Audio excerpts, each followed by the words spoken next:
So we always had a boat in England and Ireland. So we would actually travel on our holidays by boat sailing. And when we moved from England to Ireland, we actually lived on the boat for 3 months. We were living on a boat and traveling port to port. And we actually arrived in the city in Drogheda.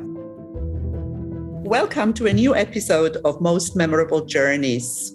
Today, I have a very special lady as my podcast guest. Dr. Anna Grichting is an architect, an urbanist, and a jazz musician. I think that is a very interesting combination of things to do. And we met at the Women's Conference, and I thought that she was an amazing, very interesting lady with a lot of experience, and of course also a lot of travel experience, which I am mainly interested in. Anna Grichting, welcome to Most Memorable Journeys. Thank you, Elizabeth. Thank you so much for inviting me. And I remember meeting you in Cyprus a few years ago. So I'm delighted to be with you today. And thank you for this invitation. Thank you so much. It is great to have you. And the first question that I want to ask you, because many people will not know that, what is an urbanist? So an urbanist is an urban designer, because we have several fields. You can be an urban planner or an urban designer. And for example, in France, these were separated. Urban planning was more maybe in policy, political or geography, and urban design was in the architecture schools. So in a way, the urbanist is really more, let's say, more global. It encompasses, the planning and the design and the different scales. So that's why I use, urbanist and urbanism. Yes. Okay, because I know that many people probably don't know what that word means, but thank you for explaining it. So you lived in many countries, you worked in many countries, you studied in different countries. Did you travel as a child? Did your family travel when you were young? Yes, we actually traveled because I left Switzerland when I was 6 years old. I was born in Geneva. We went to live in England, and we would come back always for Christmas and Easter. So we were very lucky because we would always go back to my village in the Valais called Leukerbad, a beautiful little mountain village. So that was the first souvenir of travels, was going from England back to the village and stopping in Geneva. And sometimes I remember my father had he was working for Chrysler, so he had these American cars, and I remember getting stuck in the snow because they weren't really made for the mountains, but they were very cool cars, these Chrysler cars. So yeah, the aeroplane journey and the car journey to the village, and stopping in Geneva, always stopping in Geneva as well. But then you must have been quite the sight in Leukerbad, because Chrysler cars were quite special, were they not? Well, yes, they were. And as I said, we would sort of get stuck in the snow. And so it was, my grandfather was still alive. And, so we would stay with my grandfather actually in the old, in his house. And we would make the fire. It was still lit with one of these old, these old fires where you had to make the fire every day. And also we would take the cable car up the mountain. And sometimes my grandfather would help out, and, he'd be kind of helping out with the, cable car. So we would be going up and down the cable car. So that's another trip. I remember the cable cars. And I think also remembering, actually, my father was, obviously a skier. My great-grandfathers were mountain guides. And so before we could ski, we actually traveled in his backpack. So I remember that before we were on the skis, we were actually in my father's backpack. So we already traveled the mountains in the backpack. Yeah. So I do remember that before, being able to ski. Yes. Yeah. That's crazy. In the backpack, were you warm enough? I'm just trying to imagine it, because you don't move yourself. Ever being cold. I know, because some people say that, and I've heard these theories about, children in the backpack. But of course, no, we were never cold. And I think, my father knew, and, we were wrapped up, and they would never leave us there very long. And and then, the other travel we did was my parents, we would cross the Gemi from Leukerbad to Kandersteg. It's because it's an very old mountain pass before there were tunnels and, where the trains, or you could go through the mountains, so you had to go up above and down with the mules. Mm-hmm. And actually Leukerbad, the Gemi Pass is well known because people like, Mark Twain, Picasso, even, some great writers, James Baldwin actually came to Leukerbad. There's a film about him, and my late husband was an African-American writer, so it was really interesting that he was in Leukerbad and James Baldwin too. But so this mountain pass, was quite famous, and I remember we used to cross the Gemi on our skis with all the families. So that was another kind of journey, a ski journey, where we would do this mountain pass with our skis, and then we'd end up in Kandersteg, and then we'd come back. We'd come back with the train. But that was another sort of travel that I remember very well doing from a very young age. And I still do sometimes now. The last time I did with my mother, but now she's getting a little more older, so she can't ski anymore. But we did it on foot a couple of years ago. Yes. How amazing. How amazing. I always think, I hope I can ski as long as possible. It's definitely also one of my passions. And I started skiing when I was like 2 years old. We had nothing else to do in the winter because I'm all from the mountains. So you studied architecture. Your first degree was architecture, wasn't it? Yes, that's right. Yes. Yeah. So, but before actually studying, because I was going to, when I lived in Ireland, I finished school there and I was going to go to art school. And then we moved back to Geneva. So I didn't go to art school and I did a maturité. Then for some strange reason, I went to university to study political economy. And, that just really was not my thing. So I stopped all that. And before starting to study architecture, I actually decided to travel. And I wanted to go to South America, but I decided, apart from being a mountaineer, my father was a sailor. So when he was young, he used to sail on the lake and he did regattas with some of the, the sailors at the time, the well-known sailors. He actually built the first fiberglass little snipe boat in Geneva. So we always had a boat in England and Ireland. So we would actually travel on our holidays by boat sailing. And when we moved from England to Ireland, we actually lived on the boat for 3 months. We were living on a boat and traveling port to port. And we actually arrived in the city in Drogheda. We didn't live in Dublin. We lived in Drogheda. We arrived on the boat. So, it was, we were very exotic, this Swiss family, because at the time there were very few foreigners. And so we arrived on this sailboat. And my first days at school, people say, "Where do you live?" And I said, "Well, I live in a sailboat in the harbour." And this was not a marina. This was like an industrial harbour. So it was really funny to, that was sort of, the sailing was another important part of my life. And so I decided, actually, I thought, well, I'm not going to take an aeroplane to go to South America. I'll sail across the Atlantic, because my father had always wanted to sail across the Atlantic. And I was, in the process of getting my captain's license for sailing, which I eventually did get. So that was another big trip. Before doing the architecture, I actually sailed across the Atlantic on a sailing boat, not by myself, but with a crew. And then I sailed back all the way from the Virgin Islands to Greece, in fact. So that was another period in my life before I then settled and started to study architecture in Geneva. Then I came back and found my the discipline, my calling. Yes. As they say. How amazing. Whereabout in South America did you go? Where did you travel to?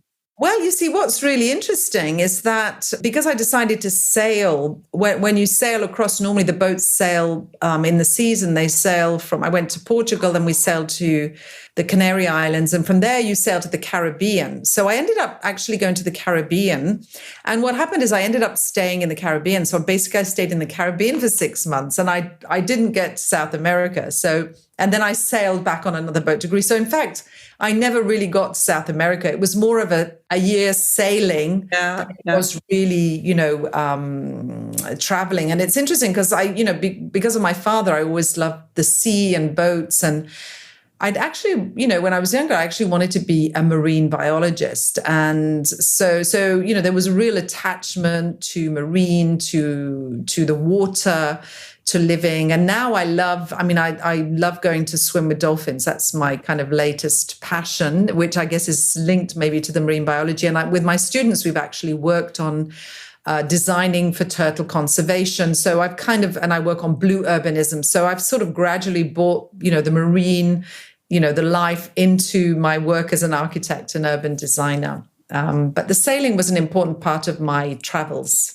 Yeah, that's fantastic. I mean, this is the thing, when you can actually end up combining all the things that you love, even if you didn't manage to become a marine biologist, you can always bring it in somehow later. There is always a way, isn't there, if we want to? I think that's a beautiful part of our journey. Yes, yeah. And it's true what you say. It's I just realized that, I think also somebody was asking me, or I was reflecting, I was thinking, it's true. I wanted to be a marine biologist. And now I'm working on turtle conservation with my students. Now, it wasn't always very well understood in the very formal academic environment, because people say, well, what's got turtle conservation, got to do with architecture and urbanism. But for me, everything is connected, and we're talking more and more about biodiversity and climate change and everything. We have to do everything. When we design, we have to think about species, so I'm all for going beyond the anthropocentric view where, we're just designing for humans, but we're always designing for all the species and all the ecosystems. And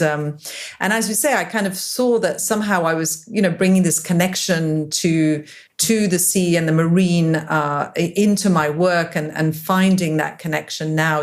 I think it's like music, because I always thought I should choose between one or the other, and I never did. But the more I go and the more I feel architecture and music are quite, more and more connected, in fact. Yeah, and I think music is definitely something that can bridge borders. When people get together, when people sing together or play music together, that's when you forget where you come from and what it all is. But I want to come back to something that you said about species and not just humans. I was listening to a podcast an interview that you were giving to somebody else, and something really stuck to me. You were talking about bees, and you were saying that the bees in a city are often better off than bees in the countryside or on a farm because of the pesticides. Yes. And that really made an impression on me. Yes, I think, sometimes we have to be open and to see that, with the way we've been doing things, that things are never, as simple as we see, where we say, the countryside, that's where nature is and et cetera. But because of intensive,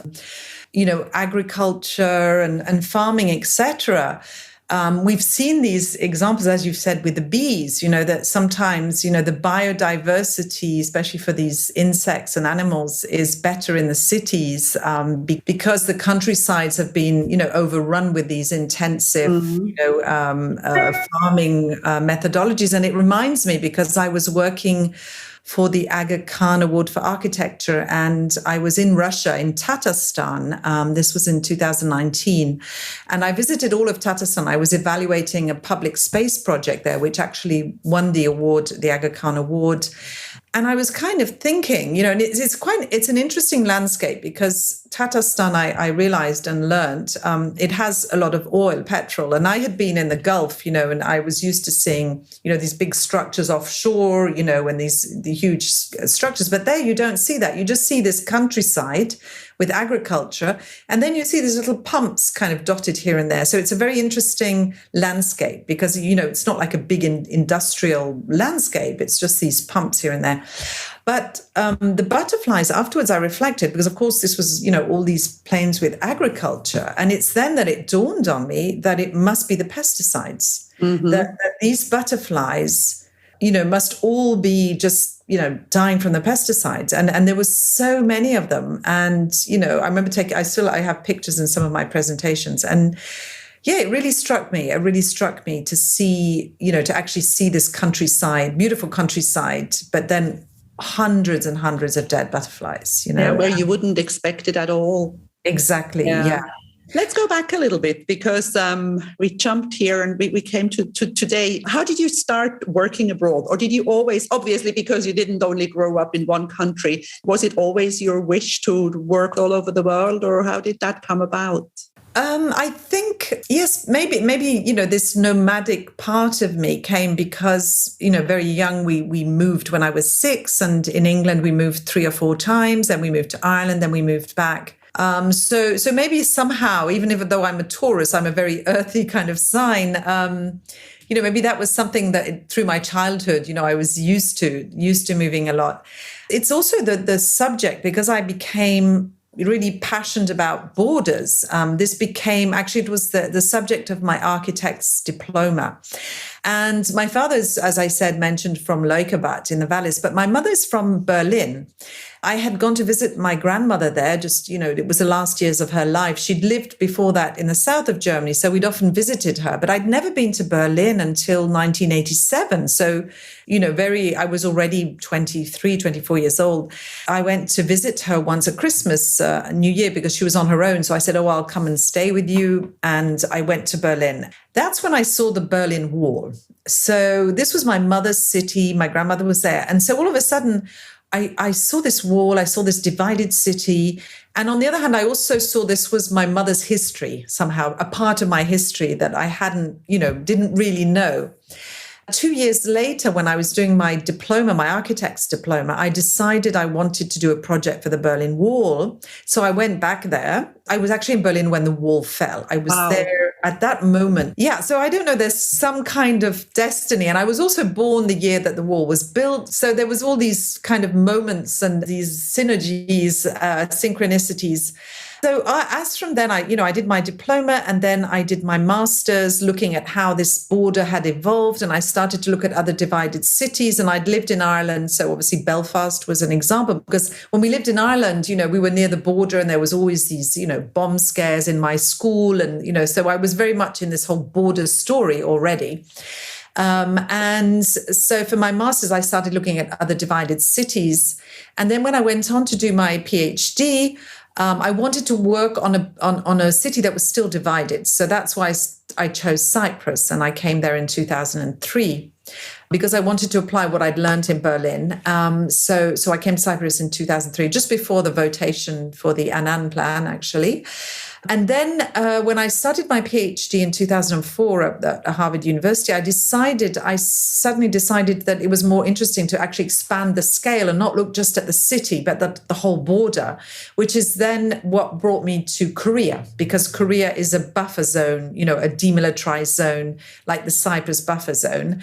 And following that, then I went to several border conferences. I started going to these border conferences, and I was invited to Korea many times. And so I think it's through these borders and, border conferences, border networks, and my research that then my work expanded, to these other borders. And then, through the music as well. I went to Pakistan with a project called Sufi Moon, which was also about bridging cultures through music, and the desert bridges as well. So, so through the music and the borders, I would say that sort of brought me to different places. All those borders somehow, you mentioned Berlin. No, who would have ever thought that it would happen? So it did actually happen quite quickly at the end, didn't it? It just... Yes. Of course, nothing ever happens overnight. There's always preparation. There's always... Yes. But I don't think anybody saw it coming that fast. Yes, that's true. Because I remember, I think 2 years ago, I think it was 2019, they had the 30 years, and I went to Berlin for a couple of days, and they kept showing all these moments. And I remember, because I had been in the East and there were the demonstrations, but as you said, nobody imagined, because I remember I was being taken. I had some friends. I used to stay in Kreuzberg, and they were taking me to the train station. At the time, I traveled by train. So they said, "Oh, on the TV, they're announcing something," and we kind of looked, and I had to rush off, and so we just rushed off. And in fact, it was a moment where he's saying, they're announcing, "Oh, the borders are open," and they're going, "Yeah, well, as from when?" And the guy says, "Well, as from now." And nobody believed it. It was just like, it was, in a way, it was just so simple. The borders are open as from now. And then everyone started streaming across the border. Yeah, that gives me goosebumps. That was crazy. Yeah. Isn't it? And then I was in the train, so it was quite exciting because there was all these people getting on and off the train, because all of a sudden people would just get on and off the train and partying and talking. And so it was very, very exciting time. And as you said, in a way, because when I was there, and people would say, well, this wall's never going to fall. There were people discouraging me thinking I was crazy, and then, wow, Yeah, so it did, because I used to go to a travel conference to Berlin, to the ITB every year. And obviously until 88, it was just that part of Berlin. And then suddenly the next year in 1990, the train didn't stop anymore, it went through. And this is fascinating. But, these borders make me sad. And you were mentioning Cyprus and Korea. And, sometimes I wonder, what is it? Do we really need all these borders, or do we need them in that way? What is it that makes people build those borders? And especially also in Korea, you obviously have been to North Korea, haven't you? Not yet. No, not yet.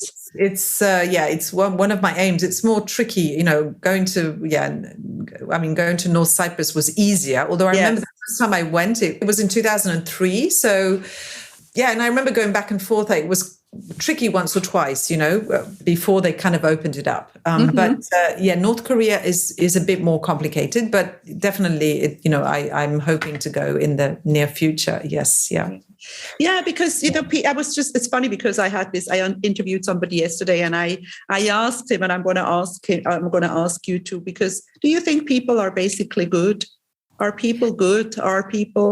Because I always want to say there are so many more good people than bad people, but then all this greed, and that is what creates borders, isn't it? Yes, and I think maybe greed, and I think ultimately, I am optimist and positive. I think deep down, ultimately we are all, good, and we all have, our shadows, and, that's part of us. But I think I would say it's more fear. I think fear is something that feeds conflict. And so, it's a very important subject. And I've looked at it from different ways. If we look at nationalism creates, in a way, the division, because it's based, we built these borders and then we created the nations and the nationalism to, divide us. And often where the border runs, the people are very similar. The capital cities are the nation building areas. But in these areas where they've just, the borders running, these communities are often very culturally, very, very similar, because nationalism's kind of, it kind of leveled out a lot of, cultural differences. So a lot of it, is constructed, and it's, there's a lot of it is fear. And then there's the misuse and the abuse of all kind of power, whether it's religion or any kind of power. We've seen today now how, religion's been used and misused in many ways. And I'm very, I'm all for spirituality, but then everything can be, misused. We've seen all the movement, especially, I think recently it's interesting because there's a lot of, things coming to the surface, whether it's, the We Too, the Black Lives Matter, all the problems with the church. A lot of things are being revealed. But for me, I think, yes, fear and we're seeing, obviously scarcity of resources, is something that also develops that. And I think, education, I'm an educator, I'm a professor. And I think education is so important. And I know also in Cyprus, that the importance of the history books. There's the Association for Historical Dialogue who've been doing this really important work of rewriting the history books, because otherwise the children are being told that, the people on the other side are the baddies and the barbarians. And even the whole way our history is told today, I think it's even generally it's still problematic in many countries and at many levels, because history is written by the people who usually they say the history is won by the winners of those who won. Well, I call it his story. It's the way the story is said, where it's very true. And you are so right about the fear, because once you get, I have traveled a lot because I was a tour guide and because I love traveling, and I have learned that we are all the same. We are all the same people. Yes. Yeah, absolutely. I agree. And I believe that really, fundamentally as well. And then, of course, and we're all the same people deep down. And then we all have our differences, which is what makes, unique and makes life interesting, all the different cultures and obviously which are adapted to different climates and different, topographies. And that's what makes, the world so fascinating as you're a traveler as well. Mm-hmm. But deep down, we have the same, same need, yes. The need for safety, the need for love, yes, and connection and, some recognition and so I agree with you. But I think there's a lot of work being done nowadays, in many different levels, whether it's, the history or the way we look at history, the way, I am optimistic and yeah, me too. And I can see it with my kids. It's a different way of looking at the world, and there is a lot less. There's a lot less nationalism. Absolutely, yes, yeah. It's like some of the young generations, they're much more colorblind in a way, which is and open to less fearful, really, because I think the internet, the internet has many sides, but it definitely helps globalizing the everybody. Yes, definitely, yes. Yeah, I want to come back to something else or talk about something else, because I know that you teach in Qatar or used to teach in, you're not in Qatar now, but... I've left now, yes. But you did spend quite some time in Qatar. Yes. Tell me a little bit about Qatar. What's life there like? Well, I really enjoyed teaching there. I was teaching at Qatar University, so the national university. And I went there in 2011. I think it's a fascinating place. And there's often, maybe, especially, in Switzerland, many people couldn't understand why I was going to live there or teach there. And, there's maybe some, prejudgments about these places and the women, etc. But when I arrived there, it was fascinating. First of all, because it was developing at such a fast speed. So for an urbanist to see these cities being built very quickly, and it's different from Dubai. So in a way, it was a bit slower, but a lot of vision. I found that there was a lot of vision and in the way they were developing. And also when I arrived there, the president of my university was a woman. So there were no women presidents of universities in Switzerland, so I'm going to Qatar and, I'm working for, university where the president is a woman. So, so this was also interesting to see that it's not, and this was a mixed university. Also, at the time, the wife of the Emir Sheikh Moza, she is the one who created what's called Education City. She actually built this whole university, bringing faculties from the US there. So she made a campus with different faculties from American universities. And this was to enable, because it's difficult, because of the culture, it's difficult for the women to go and study in the US, because they can't go by themselves, because of the culture. So she said, well, I'll bring the universities to Qatar so the women can actually have also this education, because the men could go off and study wherever they wanted. So that was a brilliant idea of hers. And she also set up this huge research fund for which I was funded some of my projects. And her daughter was in charge of the museums. So it was really the women who were leading the education sector, the research sector, and all the art sector. So it was very, very inspiring. And I was teaching women. And so even for them, there's all these amazing role models. And at the time, all the great architects were there. So, Rem Koolhaas was there, Jean Nouvel, Zaha Hadid. I met Zaha Hadid there because it's a small place. So whenever they came, I would always arrange for my students to be able to go and, meet them and listen. And I asked Zaha Hadid, unfortunately she passed away, but I said, would you take one of my students into your office in London for her training? And she said, yes. So, I went to London and I actually ended up meeting her, and she took one of my students in her office. And, so that was the opportunities that were there. Of course, I was also looking for them and jumping at these opportunities. And also all the big, the great artists were there. Richard Serra came and, I met him with my students, and I had a grant to do some work on public art because they were just starting to develop this public art. So Richard Serra did a huge piece in the desert. He'd never done anything like this before. And people like Jeff Koons was there, just all these really very, very famous artists. And so we were able to meet them with my students. Also, Christo, my students, we met, Christo just before he passed away. So it was very, very exciting. It was really for me, the golden age of lots of opportunities. Oh, it was fantastic. Yes. So it was really the moment where all these people were there and you could have access to them. Of course, I'm also, a bit stubborn with my valaisan, mentality, my tourists. And I would say, our students, and I would say, listen, our students have to meet these people. And, and I'd always end up trying, managing to arrange this. And so I must say it was a really, really very exciting and creative time. And then also with my late husband, we created the Desert Bridges for the opening of the Swiss embassy. Because they were opening the embassy at the same time we were there. So there was a lot of synergies. I did a few events with the Swiss embassy at the university. They sponsored some of my events on green roofs. We brought some specialists from Switzerland. I was working on food urbanism. I actually created gardens in the university with the students.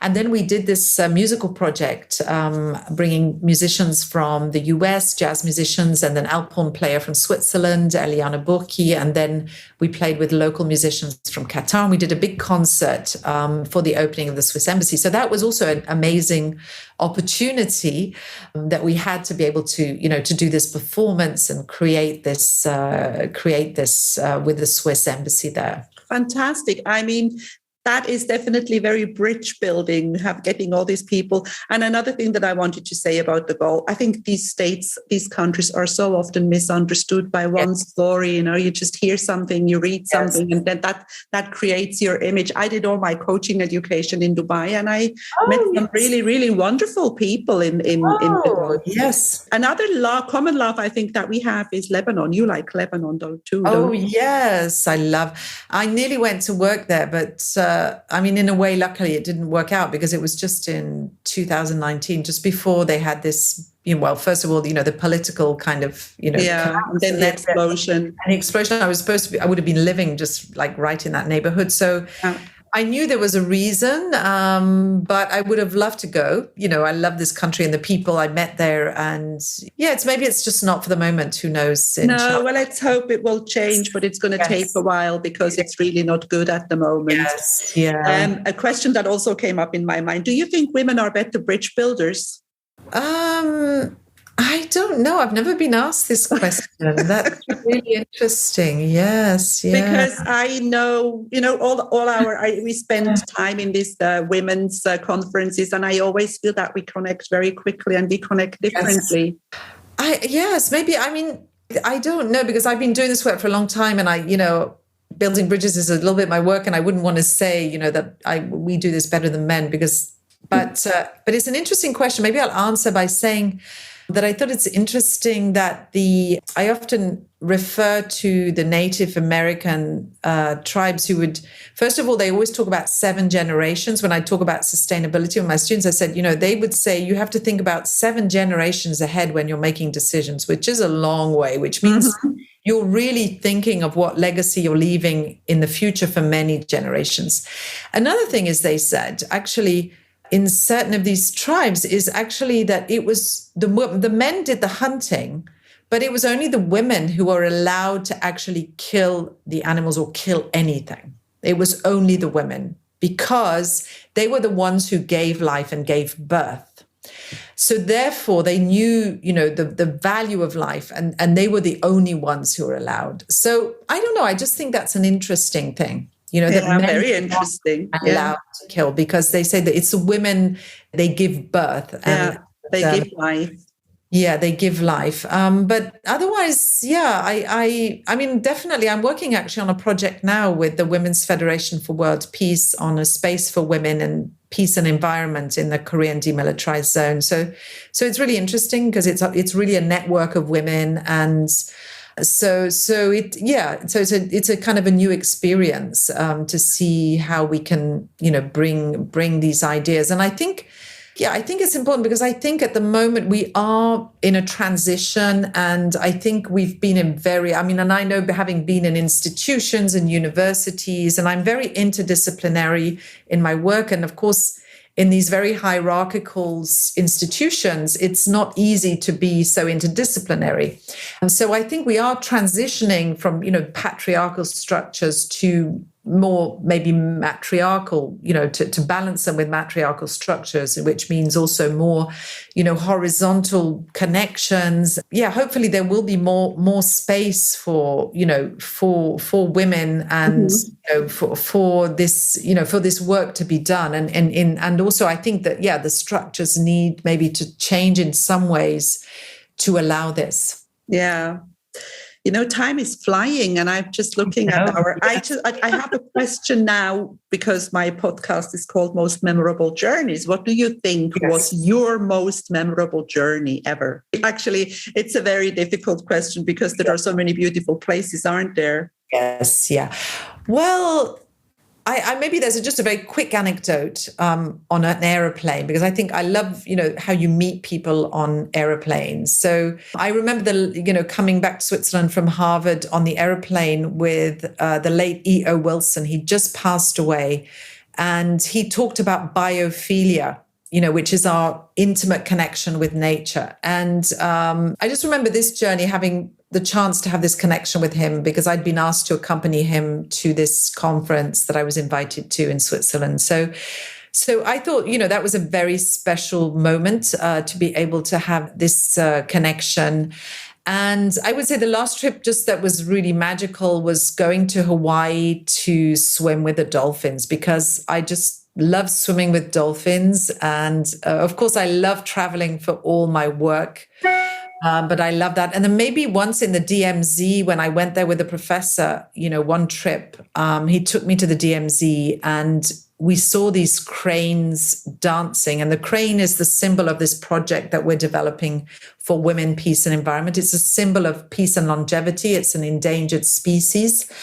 And there were two cranes dancing. And the professor said, you're very lucky. So, because, we hardly ever see these. I've never seen them. I just felt so blessed to be here and to see these cranes dancing. So they've become kind of the symbol of this project, because, coming together across the border, these two cranes dancing together, it's kind of this symbol of the two sides coming together. And that evening I was in a restaurant in Seoul, which was traditional food, and there was these kind of shamanic dance. And in fact, I could see that the man was doing the crane dance. So very magical. Yes. And it's like moments. Life is about moments, isn't it? Yes. Yeah. Yeah, that is so very true. What are your dreams, Anna Grichting? What would you like to do that you haven't done yet? Oh, wow, there's lots of things, but... And you've also inspired me to... I've never swum with dolphins, but now that you've mentioned it a few times, I really have to try. Oh, yeah, in the wild. Well, one is to go back and see the dolphins. I mean, I wanted to go, but, last year, but things were a bit tricky. So I want to go back and swim with the dolphins. That's definitely... I want to go and perform with desert bridges in different, countries. We have a few ideas, maybe Morocco and going back to the Gulf and, bringing desert bridges, doing performances. So that's another dream. And then continuing my work, creating this space for women, peace and environment in the DMZ. And also coming back to Cyprus and trying to develop some of these ideas of, maybe with women, peace and environment in Cyprus. I mean, I love coming with these projects as well. Finally, I think I'd like to start writing my book on borders because I feel it's a time, to sort of write this book now with all my border stories. Yeah. Wonderful. And, I have to tell you one thing that I forgot before. I wanted to say it when I introduced you. During lockdown, you used to sing on your balcony. Oh, yeah. And I thought that was just so beautiful. Oh. I think this, when it's the times when we need each other, and I'm sure you were helping a lot of people go through a difficult time. Oh, thank you so much for mentioning that. That's so sweet of you. Yeah, because it was actually people in the street, and then there were all the neighbours. And then one of my neighbours, who's a bit elderly and she can't hear very well, but she also lives around the corner. She couldn't see me and she couldn't hear me. So I said, well, I'm going to try and do a Facebook Live. I'd never done a Facebook Live. So I did it for my neighbor, and then I realized everyone else, all my friends around the world was watching. And it just kind of happened quite spontaneously. And I would say, I want to say thank you to my late husband, Cheo, because he often used to play, his saxophone or, his kalimba on the balcony. So I kind of felt it was, I kind of felt he called me out on the balcony because, on my own, because normally I'd never done really any, these kind of solo performances. So I want to say thank you to Cheo up there for, bringing me out there on the balcony. That's beautiful. I'm sure he was there with you. Yes, definitely. Listening to you or playing with you. Playing with me, yeah. So, I think that's any last words. I think we've come to the end. If there is anything else, but it was a beautiful interview. I always enjoy talking to you. And I want to thank you for spending time, for taking time for me. Oh, it was a pleasure. I really enjoyed it. Thank you so much, Elizabeth. Thank you for inviting me and being interested in what I do. Thank you. If you enjoy my podcast, please like, share, and subscribe to my channel. You will find all the information in the show notes.